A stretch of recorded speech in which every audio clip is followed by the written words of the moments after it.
with a tree that fell onto the playground. Thank goodness, goodness indeed, our children were safe, and there were very few that were actually on the playground. But it was really, really scary. So you can imagine we're just balancing our energy and hugging the babies all day. So grateful that we are free from that scare. So again, you are here at Southside Community Center. There's some familiar faces out here, of course, but some new faces as well. So I will say that you are in a space of greatness. Indeed, this historic Black space that was founded by a group of Black women called the Frances Harper Women's Club. All right, and our first executive director, yes, honoring our ancestors is something that we do on a regular basis, and we teach our young people as well. I'm excited to teach our young people about Dr. James L. Gibbs, the first executive director here at Southside for 10 years, right? And there are still, some of our elders who tell the stories of their incredible interactions with Dr. James L. Gibbs as children, including Lucy Brown, y'all. She's got some really glorious stories, and so many of us are privileged to have those stories, but also privileged to have grown up here. So I introduced myself as the president, but I have spotted our fantastic executive director, and that is Miss Siobhan Bunch.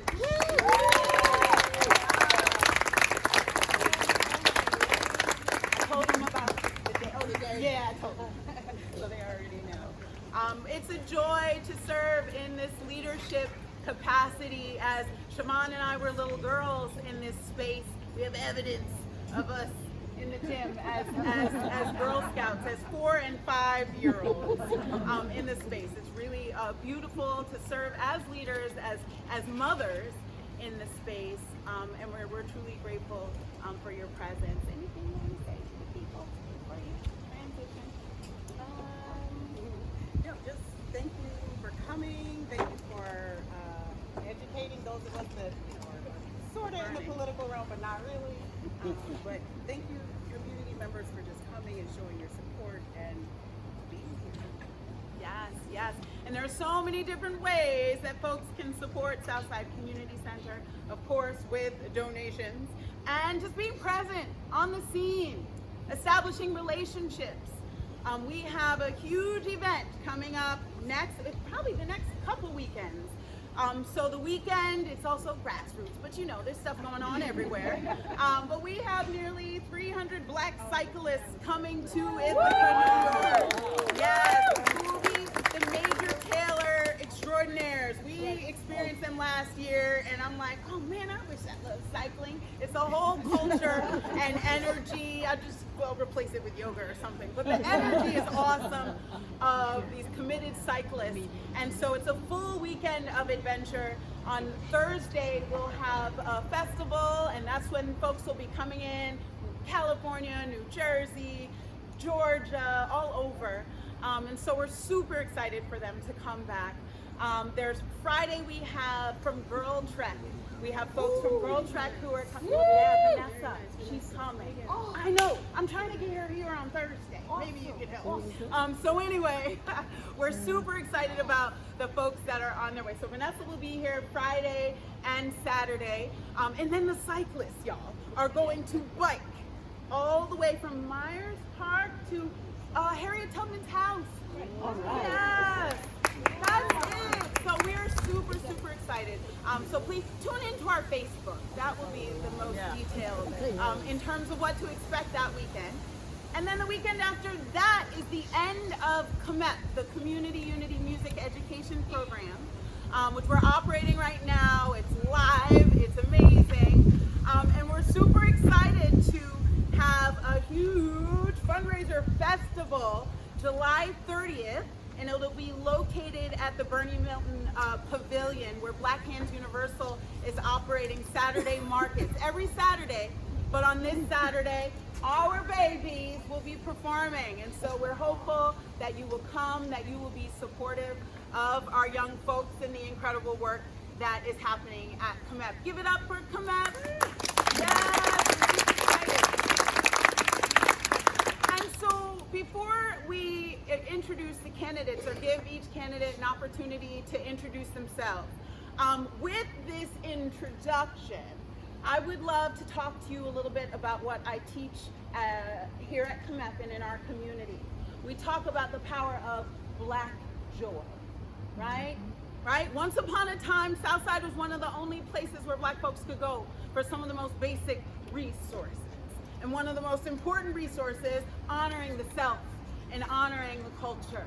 And so here today, as times have changed and shifted, there are still drastic needs, critical needs. And so I'm hoping that we are able to address some of them. I know we only have a short period of time today, but especially as we grow to have a better understanding of this role and this responsibility. I'll tell you that truth. I'm curious to make that explicit connection. And so we talk about Black joy here at Southside Community Center and in CMEP. And we say that you have Black joy if you have two things. This is how you get started. The first thing is having the ability to acknowledge the ways in which we are taught anti-Blackness on a regular basis. And here's the key. How young can you go? How young can you go as it relates to what you were learning about Blackness and Black people? So this is some of the really incredible work that we are doing for ourselves and for one another. And then the second thing, I'm sorry, I'm used to kids. Can you all go like this? Okay, I don't feel like I'm doing work unless it's like an exchange. And so the second thing that we talk about here is you have Black joy when you have the ability to recognize the beauty, the brilliance, and the boldness of our people. Okay? And that's why Black joy ends up being a gift for everybody to put in your pocket, because what we say is that we're all learning negative messages about Blackness and Black people on a regular basis, and it starts young. It starts very young. And so what we're trying to do is equip folks. You be ready, because it's coming. And when you have Black joy, you're able to do transformative things, right? And so I'm super excited to have each candidate introduce themselves and have a response to this concept of Black joy that is so central to our identity at Southside. So let's give them a hand so they can sit down and get comfortable. But again, we thank you all for being here. And so an opportunity to introduce yourselves and your response to this concept of Black joy here at Southside Community Center. Oh, you can go first, Liz. It's your hometown. You got it. Well, thank you. I'll stand back up. Yeah, that's fine. okay. I'm gonna do that a few times too.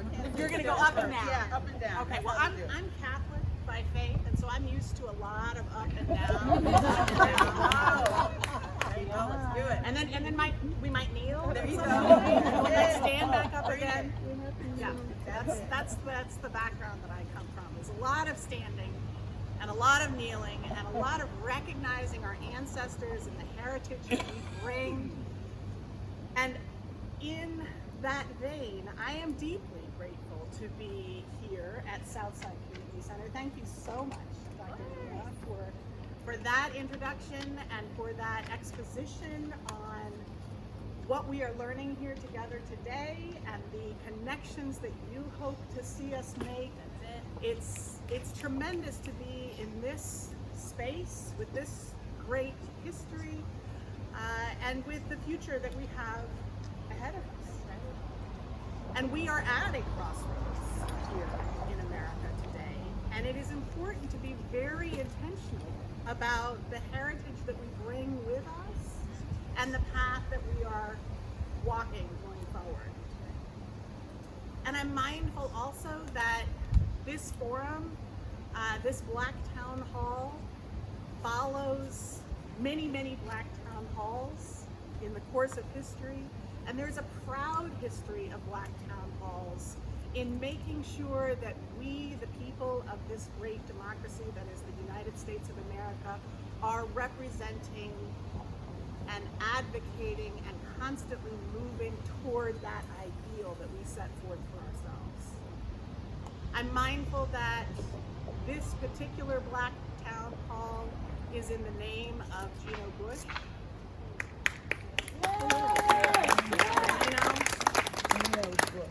And Gino, we know here in Ithaca and in Tompkins County, Gino was intentionally focused on local action and on getting the work done in the community, real achievement of real results that made a real statement about what we are going forward, but more than a statement was concrete action. And for all of us to take that history and that recognition that Gino Bush is who we're honoring today in this Black Town Hall. He appeared on the flyers. He's who we've been talking about. That is something I would like to ask all of us to take great care in thinking about as we go forward, because that very local action at a time of such tremendous volatility, at a time when so many are looking at the Supreme Court, at the presidency, at Congress to save us, we can all know that this local action is where we can really leave our mark. And when Dr. Nia talks about Black joy and the intentionality that we need to bring to our participation in the community, that really speaks to me on a very hyper-local level. That is the work that I have done throughout my career. That is the intentionality that I have brought to my profession. I'm Leslie Danksberg, and I'm running for New York State Senate. And many of you have heard me say those words before. Because this is not the first time I have run for New York State Senate. I have run twice before. I ran in 2016 in a deeply gerrymandered district when the entire state of New York carved up Tompkins County and Ithaca because no one Republican wanted to have all the Democrats in Tompkins County in this district. And so they sliced it up and they gave a third of us to each of 3 Republicans, and I stood up in that 32% Democratic district. I was the only Democrat to run, and I fought back. Because even when the stakes are against us, even when defeat seems all but certain, we have to take a stand. We have to stand. And to me, that reflects back on some of what you're describing. When you talk about Black joy and the need to recognize the very, very earliest moments that we saw these pressures come at us, we have to carry those forward and we have to stand up even in the darkness. And so I ran in 2016, and in that 32% Democratic district, I lost. I got 45% of the vote. And it was a proud loss because that moves the conversation. And so then I stood up again and I ran in 2020. And I lost again, and I lost with gusto. Because that's what you do. You stand up even in the face of darkness, even when times are so challenging that you may not win exactly on the ground, but you make gains that we lay for the foundation going forward. And today, in 2022, I'm running again, and we have a new district. We who have stood up, and there are so many of us here just gathered on this lawn, we have stood up together over the last 10 years, and we have built a progressive network across this region that they cannot shut down. And that's because we chose to fight. We chose to fight not just in election years, but day in and day out. Now, we have a district that is much closer to 50-50. On paper, it's a Democratic district. We know, though, that that's not always how it goes. We know that sometimes people hide their views behind labels. We know this when we look at the history of racism in this country. Again, looking at intentionality, looking at when we first learned, we know that the truth is not always what's said.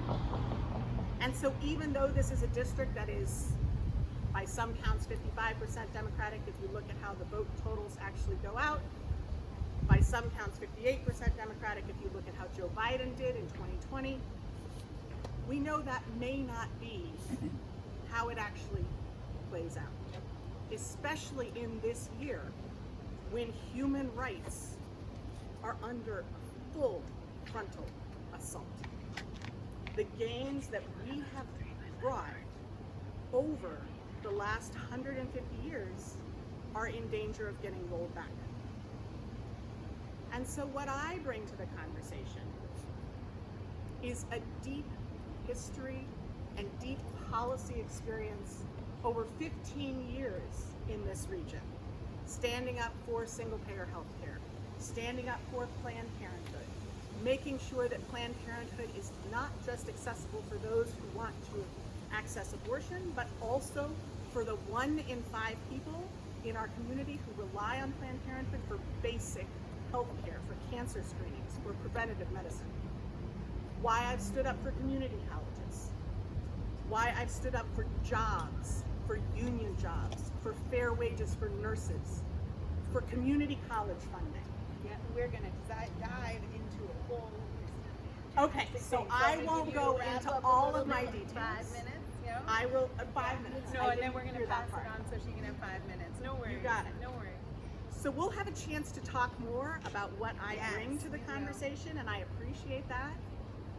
But what I want to leave you with here is hope.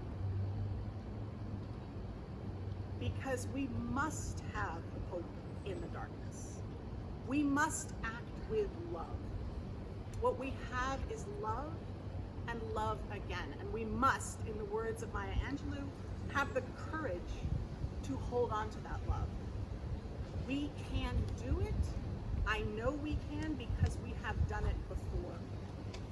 We stand on the shoulders of our ancestors who have carried us forward before. Thank you.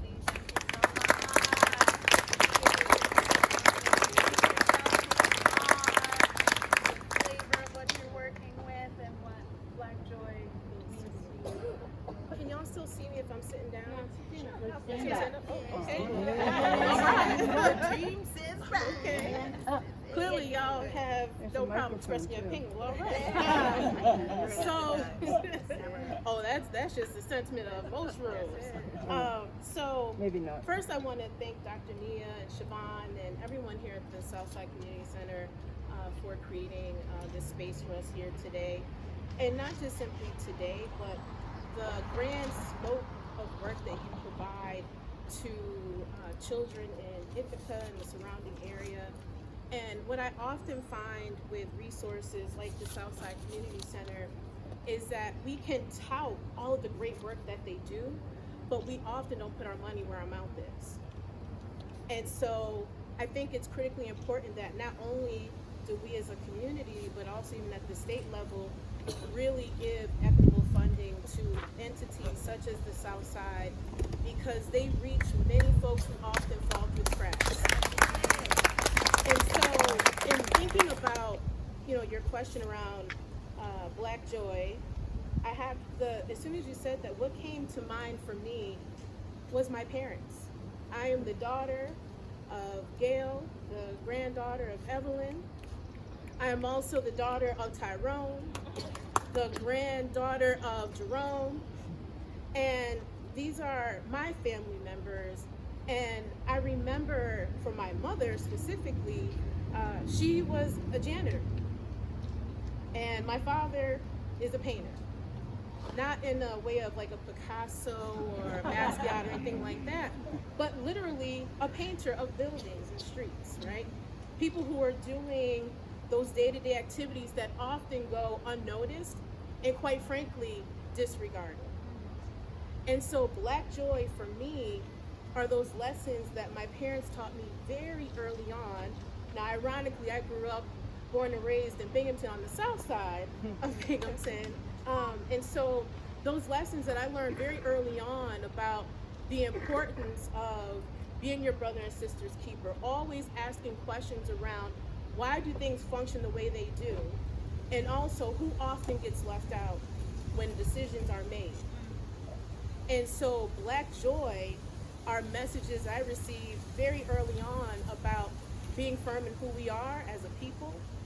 And that's not simply relegated to race and ethnicity, but who we are as human beings. And so oftentimes when these conversations are had, people think that by elevating the voices of folks who are most marginalized means erasing others. And that's not what it means, right? What it means is that it is a collective and intentional recognition of the humanity of folks who often get left out, intentionally. And so Black joy for me is thinking about also that by all accounts and purposes, I shouldn't be here. When you think about the history of marginalized people in this country and every single step that was taken to repress and oppress, right, all the way up until today, I shouldn't be here. And so for me, joy, Black joy specifically, is liberation. And it is shared liberation of all of us together as a community, because we not only recognize that painful history, but we also commit to recognizing when we, in the present day, engage in behavior that reinforces that oppressive mindset. And that means, even within our own communities, having those difficult conversations when we do things such as dog whistling, when we do things such as mistaking the janitor and mistaking someone for a janitor who was actually the CEO of an organization, right? It's those covert moments that are just as important to recognize, because they are just as impactful as the overt ones. And so in thinking about this in my own life experience and how I even got into public service, I almost feel like it was inevitable because my parents were very involved in our community, and it was one of those things by, I would say, we were voluntold in my family to really become involved in our community. So both my parents very involved in unions. I'm a proud union member myself. And yes, it's a kid culture community. And so for me, this journey into public service was something that was always given to me as a message, because as we know, in a lot of our cultures that are shared, giving back, supporting family, all of those things are very critical and necessary. And so I started off doing organizing at the age of 15. I just didn't know it was called community organizing, by working in my church. And so in faith circles that I belong to, as Leslie said, you kneel or stand, we're all about call and response, because we got to know you with this. Are y'all with me? Yeah. Call and response is very important. Also, one of my favorites is I'm not going to hold you for long. We already know what that means. You're here for a long time.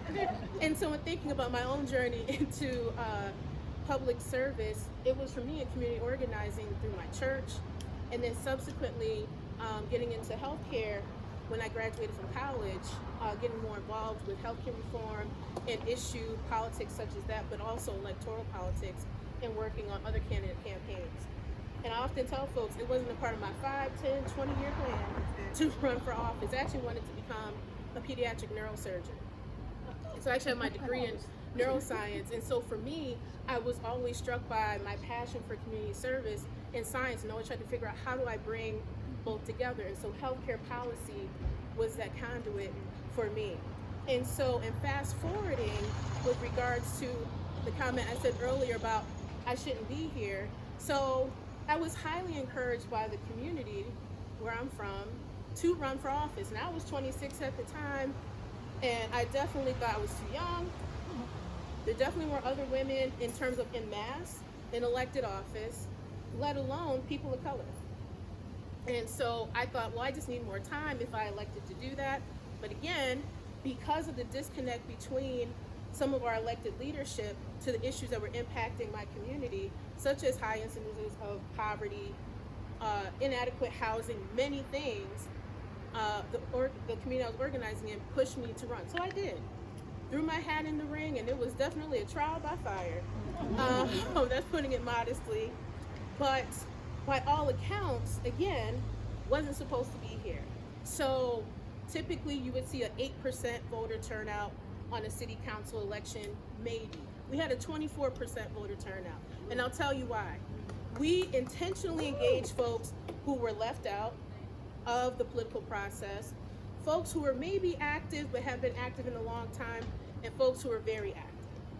And the campaign was reflective of the diversity of the community. And so I ran against the city council president not once but twice, my first time going around, because as you know, in New York we have fusion voting, so you can run on multiple lines at the same time. So that was my first foray into elected office, but we were successful, and I was able to serve on city council for 2 consecutive terms for a total of 8 years. And make history in my community that I grew up with. Right? I became the first African American ever elected to city council. And so bringing it to the present moment of why this question of Black joy is so important, we are in a time where, for me, joy is often taken away intentionally through this continuous effort to repeal our rights as human beings. And at the same time, we have leaders that are sitting on the sidelines saying, well, we have to compromise. We just keep compromising, and always raise the question at the expense and cost of who? Whose humanity is being sacrificed along the way just to maintain power and position? And so it is my hope that in this election, but more importantly beyond this election, that this moment in time that we're in is really building blocks for a continued movement to change that experience of joy, not just for a term, not just for a year, but moving forward for every single human being. Beautiful. Thank you so much. And so I know that we have some audience questions. And again, we want to talk a little bit more concretely about like what is this role, this job. But before we get there, we have a little game to play with you all, if you don't mind. And so I'm gonna pull out my timer, and you each will have, let's say, 2 minutes to name one current Black leader, national leader that you are inspired by and why. Okay. Yeah. Let's see. Which one do you go first? Let's hear Leslie. You want to go first? Ready? And begin. Current Black leader, national leader, who and why that you're inspired by right now. So I am currently inspired by Michelle Obama. And that is because Barack Obama was my constitutional law professor in law school. I went to University of Chicago Law School. And back then, he had just lost his own state race, and he was a law professor and he was a community organizer, and then he pulled himself up by his bootstraps and ran again and won, and the rest is history. But behind Barack Obama was Michelle Obama. And we always knew in law school that Michelle was outstanding. She was a person who moved mountains. And I want to see many, many more people stepping up to provide the role that Michelle provides, which is real leadership day in and day out, real strength, real opportunity. it's not about Barack. It's not about the president. It's about what all the rest of us are doing.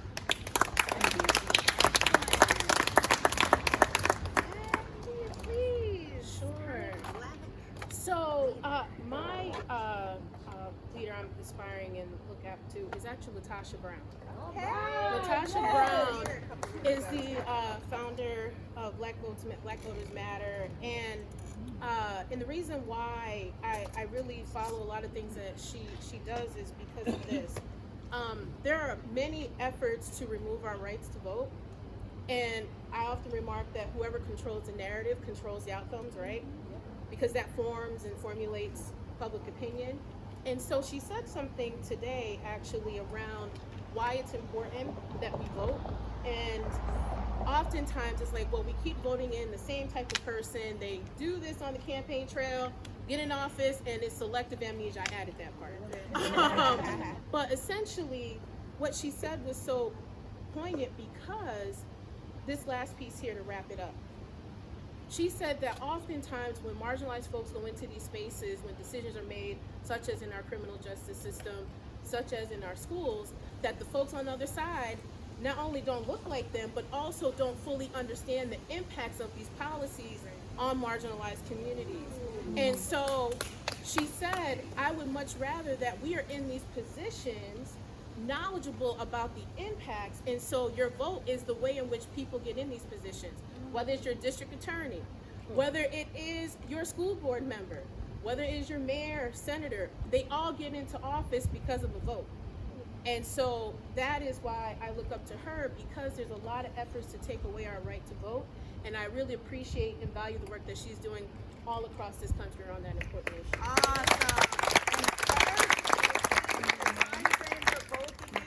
This is just, first of all, so appreciate both people that you acknowledged. Latasha Brown, she spent the day with us a year ago here.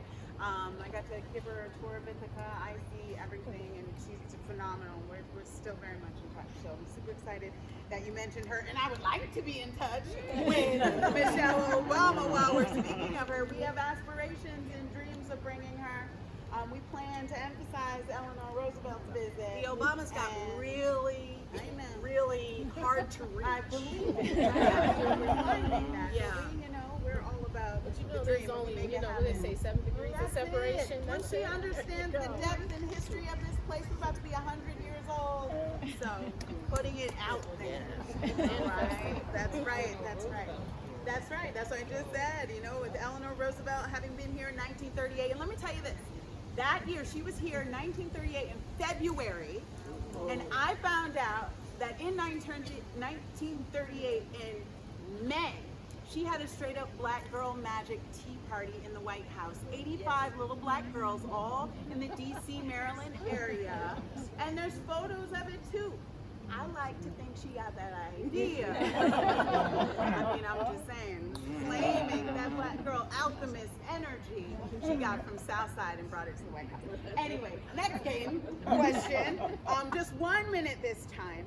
And we want you to, you both talked about current black leaders in the national frame.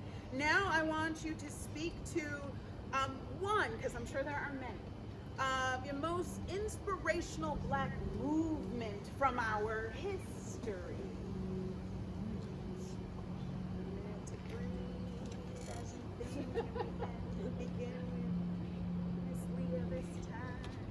I would been instructed. Yeah, a good minute. So yeah. I would say it's hard to pick just one movement, only because movements build upon the previous movements.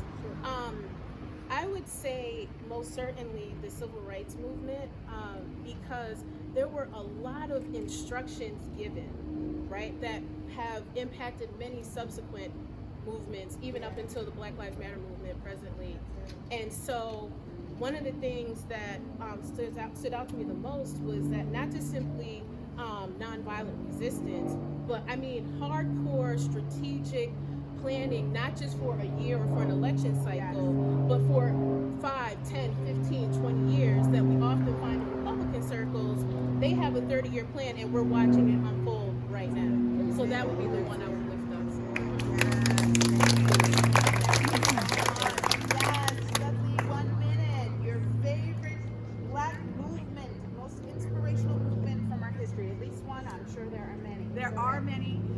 this is the one that comes to mind most for me, is the movement to put Black leaders into the White House during FDR's presidency.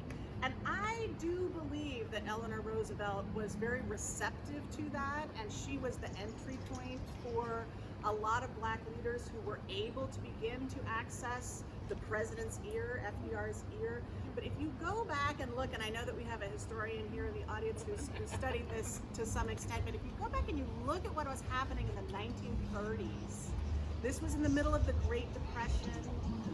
We were seeing real challenges facing America. And what we saw was Black leaders quietly stepping up and claiming space and taking up the air so that that conversation was happening in the White House. And that 1930s movement is what gave us workforce development, it gave us national parks, it gave us all kinds of wonderful things, and it was a precursor to the civil rights movement 30 years later. All right, good, good, good.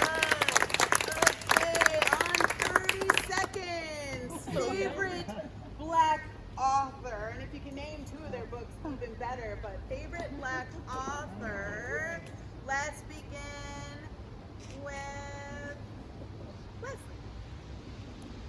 Can we have 2 authors with 2 books, or no? One author One with 2 author, books. 2 One books. author, 2 Yeah, books. go for it. So I have to say Toni Morrison. Okay. Because Toni Morrison is who I read all through high school in the 1980s. The Bluest Eye is Okay. hands down my favorite of her. And then I don't know that I can pick a second favorite because there's just such a wealth after that. Okay, all right. Thank you so much. And check out her the artwork of Toni Morrison right on the corner on your way out. Favorite me? author, 2 books. Well, the one that stood out to me is Octavia Butler. For those who aren't familiar, Octavia Butler does a lot of sci-fi work, but also intersects racism and kind of what it looks like in the past, but also present. So one of her very famous books, Kindred, is a really great book because it talks about, again, this juxtapositioning of both race, policy, socioeconomics, as you name it. So she's one of my favorites. Oh yeah. Yes. Okay. One more question. All right, and this takes us right into perhaps your platform, your base, your heartbeat. And now we have only 15 seconds. Yes, right. I'll give you just a little bit more time. This time I'm actually going to give you 2 minutes because I think there's some juice to play with. And so I want you to think about the Kwanzaa principles, all right? And perhaps there's a favorite Kwanzaa principle and that you can speak to, and it's linked to your platform, its relevance to your purpose, your heartbeat, how you are navigating, especially this campaign. So a Kwanzaa principle to name and reflect on for a chunk of time. And Ms. Leah, would you like to begin? All right. Well, the one I want to lift up it actually rhymes with my name is Nia, and so it's spelled differently. Nia means purpose, and in thinking about this campaign, but more so kind of why we're all here. And I don't just mean because of the form. I mean just literally why we're all here. My purpose in running is to, again, continue to elevate our communities and build unity, and not just for a campaign cycle, but forever. And so, but you need leadership that actually gets it, and not just gets it on like a tangential level or because it sounds good, it's a nice sound bite. No, they really get it because it's the core of who they are. And you can see that in the work that they do from a past tense, but also in the present, but also their vision for the future. Am I all right? I have another minute. Okay, I was waiting. I can't wait for the question to come in. And so in thinking about our larger purpose as a community and what we have as an opportunity is to really continue to hold each other up, but also accountable, right? when it comes to not just simply policies, because you can pass policies all day. Where the rubber meets the road is where it's implemented. Because if the folks implementing it don't get it, the policy is going to fall short. And so, again, this is about a collective purpose and continuing to commit to that, even when we are faced with deep, profound adversity. It's like, how do you stay committed and connected to your purpose as a leader, but more importantly, our purpose as a community? That's perfect. 20 seconds. Thank you. A favorite Kwanzaa principle, and it's linked to your campaign or your platform. So my favorite principle would be love. And I don't know if that's a Kwanzaa principle. Not that it's relevant. Okay. Yeah. I'm going to speak about love. Okay.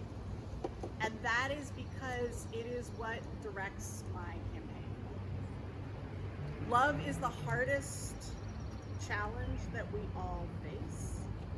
And if we lead with love and we strive to reach love, then we can achieve dignity. But too many of us fall back.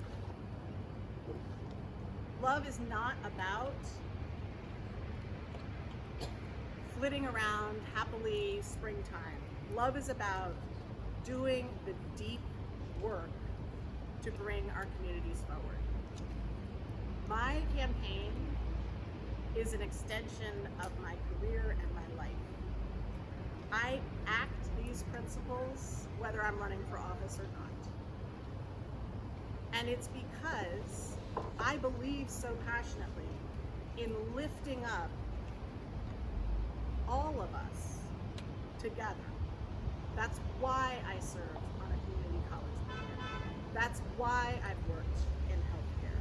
That's why I teach students. That's why I practice civil rights law. What we need in our communities is access to opportunity for all, and we can only do that through love. Thank you, Leslie. Thank you so much. Fun times, right? Getting to know folks and all of the layers. And so we're truly grateful. Thank you for your responses to our questions. And now we have questions from the audience. And so I want to, I'm zapping in and paying close attention to the time and really honoring everyone's time. And so we'll give each candidate 2 minutes to respond to each question. And we have a good chunk of them that we'll start with. Siobhan picked some good ones. And so this first question, Leah, we can begin with you. Okay, no pressure. What? All right. What policy would you push for?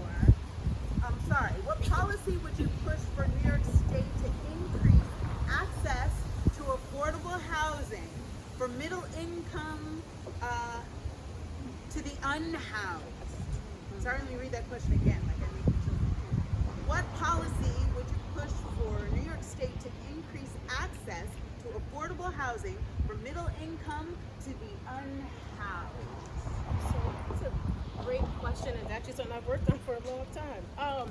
I would say, well, in the current budget, Governor Hochul allotted several billions of dollars over a 5-year time frame. Are folks familiar with this? Yep. To create affordable housing options across the state. And so what I think is often important when it comes to providing financial resources, and this is even from my own experience as a legislator, you have to do it in conjunction with those folks who are on the ground. And what that looks like is working with community housing development organizations that actually provide and build housing. So where I am in Binghamton, Metro Interfaith, First Word Action Council, there are other organizations like that here that provide actual direct housing, like from soup to nuts, right? The other piece that I think is important from a policy standpoint when it comes to housing is accountability, right? And that looks like several ways. So Good cause is also a legislative policy that is on the table, right? And there's a lot of misinformation about it, right? It's not designed to penalize property owners. It's really designed to make folks accountable who are bad actors when it comes to housing, and that is not at the expense of renters, right? And at the same time, there are other policies around supporting folks to go on a pathway to become homeowners. So like your first time buyer, home buyer programs, right? That help people to get access to capital to get into their homes. So those would be a few of the policies I would push for, and several of them are actually happening right now. One hasn't happened yet with good cause, but that is something I would definitely push Okay. for. Great, thank you. And that's just time right now. Doing good. Yes, Leslie, we're going to give you 2 minutes on that question, and then we're going to jump around on questions and bring it down to 1, but 2. Great, thank you. So there are many ways to address housing disparities, and the very first that we have to pay close attention to is accessing the opportunity to even enter into housing in the first place. And what am I talking about? I'm talking about grants, not loans, that actually get into the hands of real people for down payment assistance. That is a very first step. The second step is addressing a tax code that right now has a baked-in penalization against lower income homeowners. Right now we have a property tax deduction system, we have a mortgage interest deduction system that dramatically prioritizes higher income earners over lower income earners. And so when we're talking about getting families into owning their own homes, and we're talking about stopping this push out of the middle class, then we're talking about making sure we are lifting up those people who aren't even able to enter the housing market in the first place because the tax code has this baked-in systemic disparity right within it. The third piece that we need, and we can fix that at the state level, we can fix that mortgage interest piece, we can fix that down payment piece. The third piece that we need to pay attention to is renter assistance. And property taxes are something that I find fascinating. I'm that kind of lawyer who finds property taxes interesting. And I will tell you that this baked-in disparity that we have in the property tax structure hurts renters just as much as it hurts homeowners.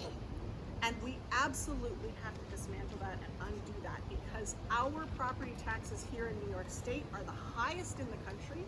It's because of a system that is taxing the lowest income among us to benefit the wealthiest. We need to upend that, turn that on its head, and make sure that we are creating a system that will serve them. Good. All right, and so the next we'll chop the time just a little bit. No, we how are we doing that time? Okay, we'll just be a little bit shorter, just to make sure that we can get through a handful of remaining questions. Okay, so this next question, and we can begin. Let's begin with Leslie, please. The question: how do you plan to address issues in the criminal justice system, addressing mass incarceration and New York State's bills that didn't pass this year? Oh, I'm sorry. This dives into a question about healthcare, the Healthcare Act. But let's do healthcare and let's criminal talk, justice in yeah, one criminal justice first. Yeah, response to that. Leslie, let's begin with you. How are you planning to address some of the issues in the criminal justice system, mass incarceration more explicitly? This is something that I bring my personal history as a lawyer practicing in civil rights to bear on. I have represented incarcerated women across New York State in every single prison for women across New York State, and it's something that I feel tremendously passionately about.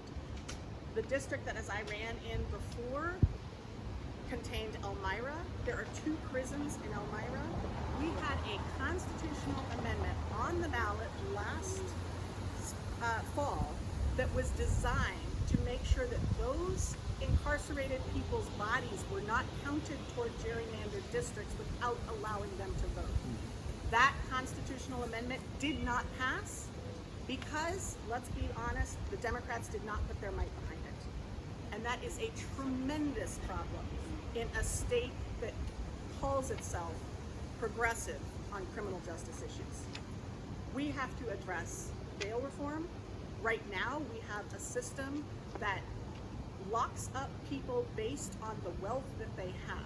That is unconstitutional, and we cannot allow it to continue. The Republicans are attempting to rewrite history and say that that was never a problem, and I will not stand for that. We need progressives who actually stand up and get the work done. Thank you so much. Jackie. Yes, please take that question as well, Sure. please. So I think for me, when you talk about criminal justice, we have to recognize that we have a legal system, not a criminal justice system. That's first. And so in thinking about what that looks like in terms of policy, I believe you have to start early. And that looks like addressing things like the school to prison pipeline. So we are incarcerating our communities, especially in marginalized communities, at very large rates, starting as early as kindergarten. And so that is a critical point with regards to assessing how are folks actually entering into our criminal justice system. So looking at the school to prison pipeline system. The other piece when you think about mass incarceration is the recidivism issue. And so when I was on city council, I worked with our county leaders to actually establish a reentry task force to address this same issue, because we were letting folks out, but also not setting them up to be successful. In fact, we were putting them in place to come right back into the criminal justice system. And so addressing issues around recidivism is very critical. The other piece I will just lift up in terms of policies to consider is bail reform. Now, there were some repeals made in this legislative session. It's important that we address that, because as we know, there is a massive poverty tax when it comes to criminal justice issues. People getting fines of $500, $700, $1,000+ dollars that can't afford it for very simple things, and then they're also getting into the criminal justice system that way. So those are just a few examples.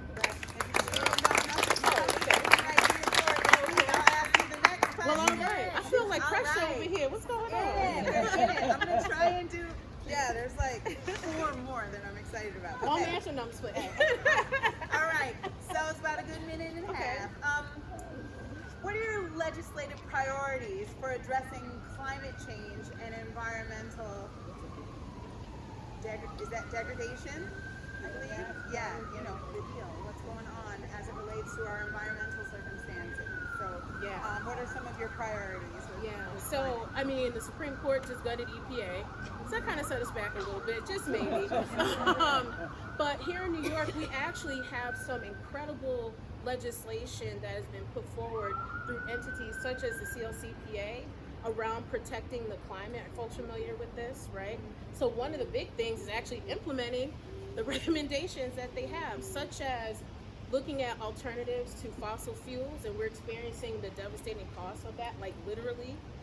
That's another piece. The other is really holding feet to the fire of a lot of these oil and gas companies. When I was on city council, a very big issue at that time was fracking, right? And we know it's gonna creep its way right back up.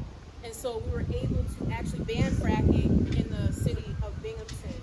And so, yes, thank you. And so when thinking about environmental protections, one of the things that I'm excited about that's actually happening right here in Ithaca, and it's a great footprint, is around electrifying buildings. Yep, and addressing transportation with new energy. So, Thursday, 10 o'clock, right? oh, I didn't know that was happening. Yeah, Okay, right we at didn't Southside. rehearse that. Okay, but those are just a few things. I want to make sure I'm within my time, because Yeah. Dr. Neal gonna be like, okay, set it down. It's okay to say, okay. Yes, beautiful. Thank you so much. All right. And now yes. So, your legislative priorities for addressing climate change and just environmental circumstances. So the priority that I would bring is making sure that we recognize that we are not in a climate change prevention world anymore. We are in an adaptation world. And we have to begin with that premise, and we have to recognize that the people who are going to be bearing the largest brunt of that adaptation, if we continue on the path that we're on right now, are going to be the people who have the least. And what am I talking about? I'm talking about companies like Greenwich, which is attempting to generate Bitcoin out of Seneca Lake through a mine that got passed through Governor Cuomo's office and the New York State Department of Environmental Conservation back in 2016 with a deal that allowed them to avoid environmental impact statements.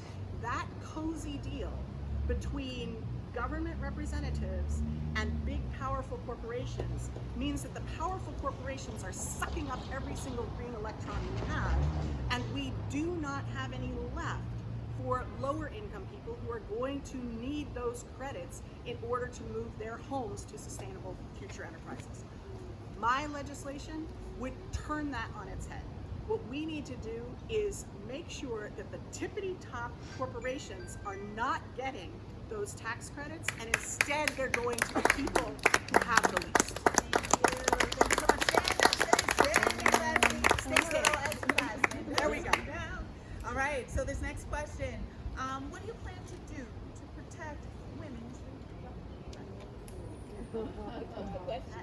Well, I have been doing it for 20 years, and I will not stop. I am very proud that I was one of the leaders who helped get Roe versus Wade written into New York State law in 2019. And I began working on that way back in 2008, 2009, when there were a lot of people who said, don't worry about it. Roe versus Wade is not going to get overturned. I can't tell you the number of offices that I went into, bringing my children with me, and just a quick shout out to my daughter who is here with me, who's the love of my life, along with my one of my, that's Cody, and that's Sophia, and Anna is in South America right now, so she's not here with us. But I will say that when I brought my children along with me to those meetings, into rooms that women usually don't bring their children along to talk about abortion access, I heard over and over, it's not a problem, we don't have to worry. Well, that is not true, we know that now, and I'm so glad that I stood up to get this, to help get this passed in the nick of time 3 years before the Supreme Court overturned Roe versus Wade. But what we need now is a constitutional amendment, and I started working on that a year and a half ago, and we're gonna get it done. So for me, I shared I'm a community organizer, so I actually did a lot of work around healthcare rights and reproductive rights. We're most certainly a part of that. One of the things from a legislative standpoint that I think is important, and I was going to say from a practice standpoint. So I'll start with the practice first. One, as a practice, we need to educate folks on what we're talking about, because again, as I said earlier, whoever controls the narrative controls the outcome, right? And so the narrative around reproductive rights is that it's not being, is that not only are reproductive rights human rights, but they are essential, right? And so that's the practice part. From the standpoint of the other keyword, policy, so a week ago, the state actually held a special legislative session, Governor Hochul and the state legislature, to get the ball rolling on actually creating a constitutional amendment. So although something is codified, what happens is that it's still at the mercy of the administration who's in charge. And as we're experiencing right now, when administrations change, policies get repealed, right? So having a constitutional amendment, and so when the legislature started it this session, like special session, is just the first step. The second piece is that another legislative session needs to be held. So we need to make sure we're calling all of our state reps to bring it back up in session again, because it has to be in 2 consecutive sessions. Then guess who it comes back to? Right, because now it's on the ballot and we get to vote on it. But just because it's on the ballot doesn't mean it'll pass, because it goes back to my first comment about practice. We have to educate folks about this issue so that it actually can pass and become a part of our Constitution.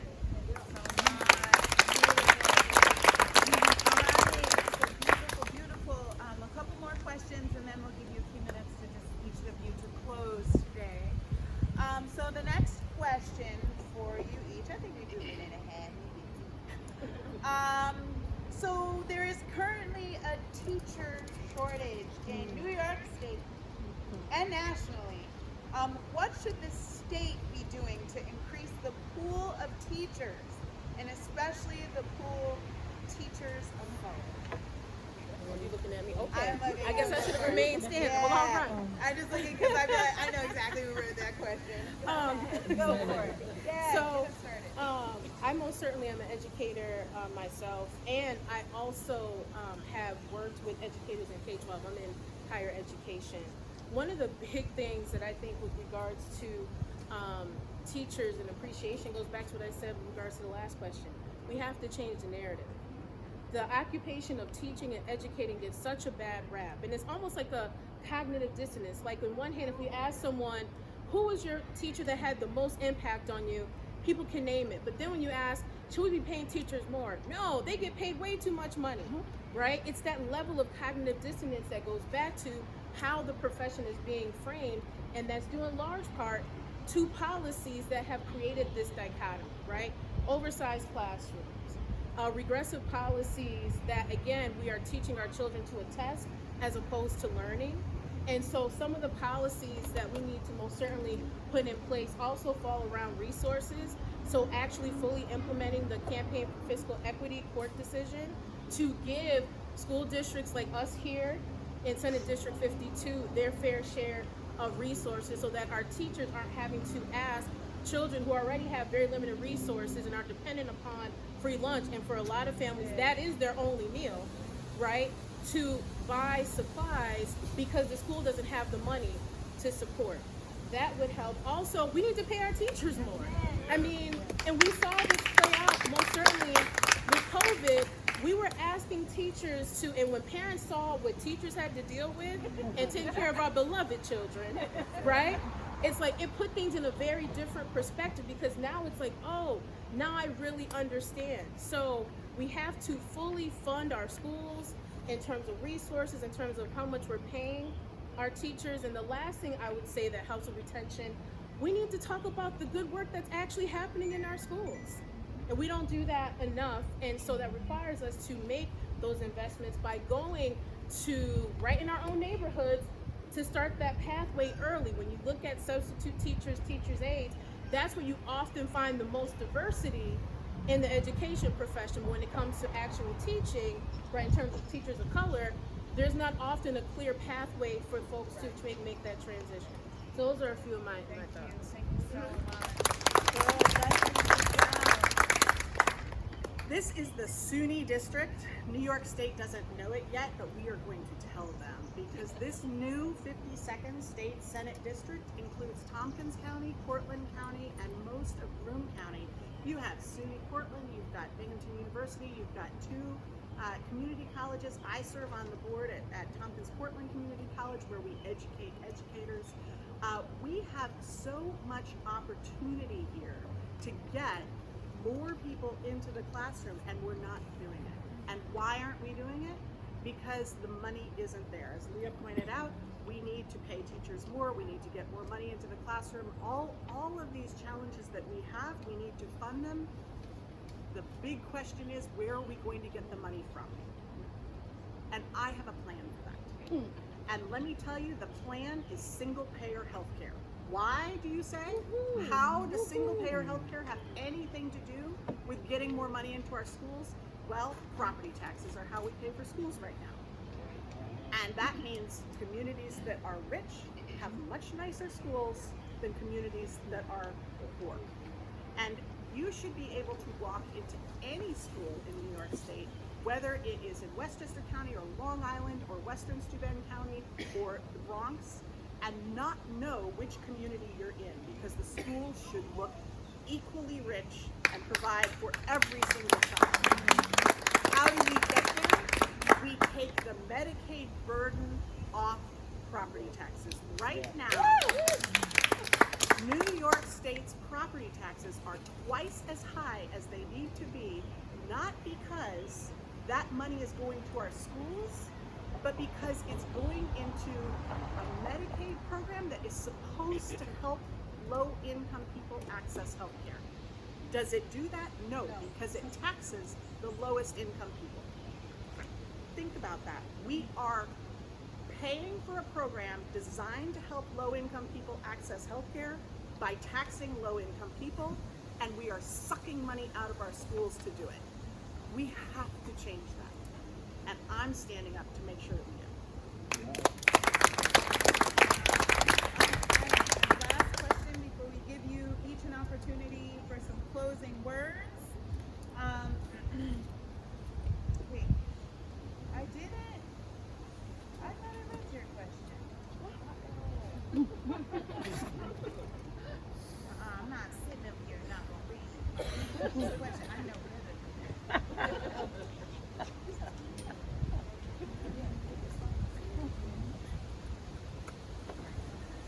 All right, so a minute from you each, please. Yeah, all right. This one. How would you work on getting reparations for Black people? Let's start with Leslie. We have the money. We live in the richest state in the country, in the richest country in the world. We have a budget that is hundreds of billions. The money is there. We have to dissociate ourselves from the narrative that we can't fund reparations because we can't afford it. That is scarcity mentality, and it's not true. We have to take the money that we have and invest it in the communities that have been systematically disenfranchised. That is baked into our constitutional structure since 1789. And we have to make sure that we systematically undo that structure. Now, I will say that I am a proud progressive, and I have gained points in deeply conservative turf. I got 45% of the vote in that 32% Democratic district, and I do it by being honest. I say this point no matter who the audience is I'm speaking with. We have to take the money that we have and invest it in the people who have been systematically disenfranchised. Through reparations, I believe that 100%. Thank you so much. Yeah, you can take this question as well. Thank you so much. All right. So there's actually a bill at the federal level to actually make this real, right? And so Congress actually deliberated on this. Congresswoman Shirley Jackson out of Texas has been pushing for this with regards to reparations. I want to make it very clear. Reparations isn't just simply about putting money back into communities that have been marginalized. It's much deeper than that, right? And so it goes back to what I've been saying before about education. It also looks at addressing the systems and institutions that keep it going. So when you look at, for instance, representation within various entities, so financial institutions, right? Who are the folks that are on those boards and how they make money to reinvest into communities, such as things such as the Community Reinvestment Act, if folks heard of this before, right? That's another way to not only invest money, but more importantly, put people in positions to make those decisions around what investment looks like, right? Also here at the state, and we've been talking about this in different ways, when you look at our tax structure, to say it's upside down is being very modest, most certainly. There are a number of corporate tax loopholes that exist that we can actually close that also would help from not only the financial aspect, but also who is making the decision around where the money is going. A great example in terms of reparations, in my opinion, is coming right here to the Southside Community Center, right? When you think about, oftentimes when these decisions get made, they are made devoid of the folks who are literally on the ground, right? Oh, that's my nephew in the back agreeing. And so, in thinking about strategic investments, right, as pertains to reparations, it is also setting up funds. It's also setting up families. When World War II happened, right, and the devastating impacts of the Holocaust, we put in a reparation system to address the wrongs that were done to our Jewish brothers and sisters in this country. And so what often happens is that people don't like talking about race and racism. And so when reparations comes up, you will hear things like, well, now isn't the time, or those people won't know what to do with the money. And that goes back to what I've been saying all along, is that we have to have the difficult conversation around our own cultural blind spots as it pertains to it. The last thing with reparations is the mediation. right? And that part often doesn't get talked about, because when you look at countries like South Africa who were impacted by apartheid, right? There were mediation efforts put in to address generational harm that has been done. And I don't know if folks are familiar with Dr. Joyce DeGruy. She has a book around the impacts of slavery, right? Where it's a generational thing that we're all impacted by, not just people of color, white folks as well. And it requires us to address those generational impacts. And so reparations is a pathway for not only healing from spirit and other things of that nature and harm that's been done, but also on the financial side. And we can most certainly do what California has done and actually pass a reparations bill right here in New York. Have you worked with individuals returning from prison and jail, or worked with loved ones of folks who have had this experience? And what is your relationship? So as I mentioned earlier, when I was on city council, I worked with the county to implement a reentry task force to address issues around recidivism. Yeah. And there's no way that for any of us in this room, whether you're black, white, Latinx, that we don't know someone that's in prison. Because the United States is a highly incarcerated country. We imprison more folks than we actually employ. When you think about it from a historical standpoint, in terms of the years and years, right? And so for me, having programs like a reentry task force, but that's just one piece of it. Because we also need to work with employers to give people opportunities when they do come out to have not just jobs, but good paying jobs. Yeah. Making sure that they get access to affordable quality health care. Making sure that we talk about the support needed for their families. Yes. Right? That often doesn't get talked about, because as a family member, you're trying to reacclimate your loved one back into society, and we need to talk about mental health services. Mm-hmm. That also goes hand in hand, and so those are legislative things I would most certainly push for, and I actually have pushed for at the local level, but I would love to amplify and push for at the state level. But it's going to take all y'all. Y'all going to help? Yeah. Okay. Let's see a minute to answer that question as well. We've done some work with individuals returning from prison, or work with families incarcerated. What's your experience? Yes, I have. My legal work has been a lot with people who are currently incarcerated, and then setting aside my legal work, my political work and my community organizing work has really involved a lot of people who are formally incarcerated. And I'd like to just pause a minute and talk about how we even use that term, formally incarcerated, because that puts people into a box that then creates challenges for them in housing, in income, in job opportunities going forward. And I'd like to dismantle that term. Elmira, as I mentioned, has 2 New York State prisons where the people are counted toward gerrymandered districts, but they are not able to vote. And the families of those incarcerated people move to be near their loved ones. Most of the people incarcerated in Elmira are not from Elmira. They are from somewhere downstate, and they have been forcibly relocated, and their families follow them. I have done a lot of work with that community, and I want to just conclude by saying I come to this with a very personal experience. I have a brother who is incarcerated and has been incarcerated for the last 14 years. And I have been very proud to be a part of the Alliance of Families for Justice organization that provides support for people who have incarcerated family members. And I recognize the deep challenges that exist for one of those people. And it's exceptionally greater if you're not coming from my background. Thank you. So with this last question, we'll start with you, Leslie. I'll give you a little chunk of time to Can't hear you. this one up. No, I'm mumbling. That's why you can't hear me. You'll hear me when I'm articulating my words. I'm getting there. Here we go. All right. So, Leslie, if you can get started, tell us about a time in your life you felt proud that you made a difference that has also benefited Black people in your community. A time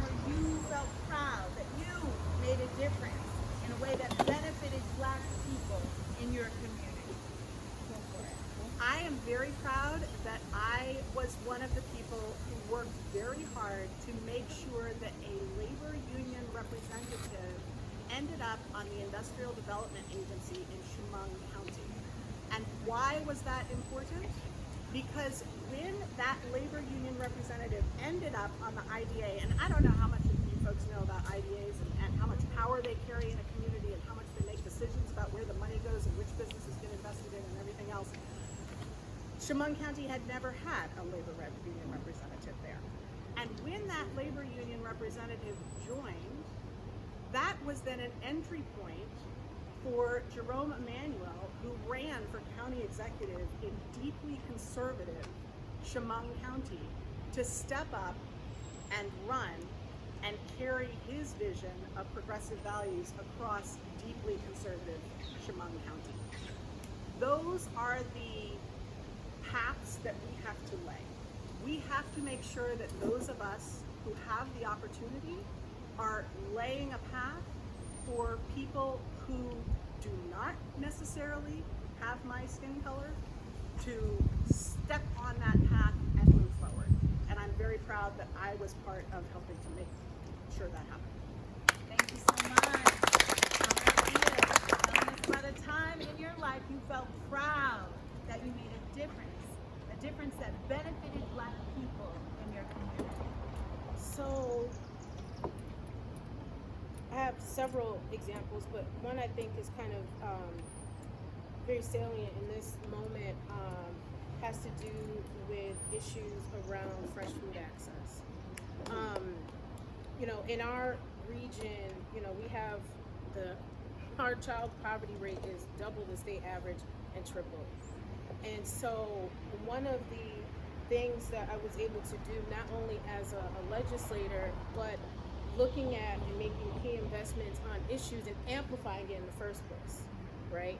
And so one of the things I was actually able to do was to establish through zoning, green zoning, so where you have, in a lot of areas, especially that are underserved, you have a lot of abandoned properties, right? They look like they always call them like black eyes. Right, that's what they call it in different circles. I never called it that. I always thought that was a very odd framing. But essentially, they are byproducts of disinvestment, where you see a lot of liquor stores, drug stores, but you don't see grocery stores or even community gardens or things of that nature. And so during my time on city council and working with residents in my district, but also leaders at the county level, was to really establish programs such as community gardens, urban farms, things of that nature to give people more access to fresh and healthy foods, but also jobs. So one of the other things that kind of ties into this, and so I'm the vice president of my local NAACP, and we actually started a youth employment program where we are actively recruiting youth ages 14 to 28 for employment opportunities through entities in my community like Vines that actually shows folks how to do community gardens, produce their own food, and we're actually creating pathways for youth to get connected on a pathway, not just for a job, but on careers. And so that's one of the things I'm most proud of, because I've had several youth that have come back who have said, like, thank you for even allowing me to have the space, because it wasn't just simply about getting them an opportunity, but also getting them prepared, such as knowing how to do an interview, how to advocate for yourself when you get to the workplace and you encounter microaggressions. Like, how do you manage that, right? How do you bring other folks with you with regards to engaging in those opportunities? And so those are just some of the things that I'm proud of. Glorious time today, and again, just wanted to I'll take on this time thing because I be going over all the time. But I'm so grateful for this opportunity to hear both of your voices. I feel like this is, I know you've been to other forums. This is different, right? Yeah, we offer a little something different in terms of giving you an opportunity to share who you are, and in this space where we honor ourselves and we ensure that folks who join this space honor us as well. And I feel like both of you have done a beautiful job of that. But thank you for sharing yourselves, for answering the questions. Thank you for your questions. Apologies if I didn't get you. I want to make sure I got to you. Did I ask your question? You got it, Ma? I check in with my elders and make sure we are on point. But thank you. Thank you, Nia. And thank you. Thank you for being here. Thank you for your questions and your support of Southside Community Center.